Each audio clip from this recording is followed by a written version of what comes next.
I want to discuss an issue that's very important to the President this morning. The steps we are taking on both sides of the border, working with our Mexican partners to support the Mexican government's campaign against the violent cartels and to reduce contraband in both directions across the border. Today, Department of Homeland Security Secretary Janet Napolitano, Deputy Secretary of State Jim Steinberg, and U.S. Deputy Attorney General David Ogden will lay out the administration's comprehensive response to the situation along the border with Mexico, and we'll take a few questions.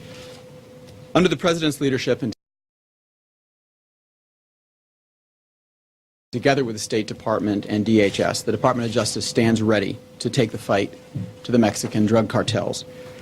The President has directed us to take action to fight these cartels, and Attorney General Holder and I are taking several new and aggressive steps as part of the administration's comprehensive plan. Those steps include the following. DOJ's Drug Enforcement Administration, which already has the largest U.S. drug enforcement presence in Mexico, with 11 offices in that country, is placing 16 new DEA positions in southwest border field operations, specifically to target Mexican trafficking and associated violence. DOJ's Bureau of Alcohol, Tobacco, Firearms, and Explosives is increasing its efforts by adding 37 new employees in 3 new offices, using $10 million in Recovery Act funds, and redeploying 100 personnel to the southwest border in the next 45 days to fortify its Project Gunrunner, which is aimed at disrupting arms trafficking between the United States and Mexico.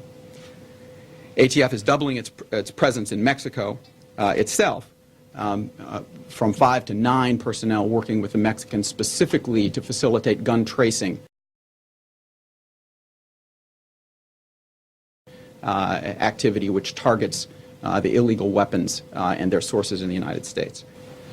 Again, I follow on that. Yes, Madam Secretary, on the issue of arms, part of the problem, I mean, the question basically is, how successful do you expect to be in this effort to clamp down on the trafficking of arms going into Mexico, when part of the problem is, you know, all these gun chowns along the border? I mean, do you expect to go against the people who sell these arms, which is part of the problem? I mean, maybe you can be successful in stopping arms, but if you don't do anything to, you know, do something on the source of this illegal business, how can you expect to have a real impact in this issue? Several things.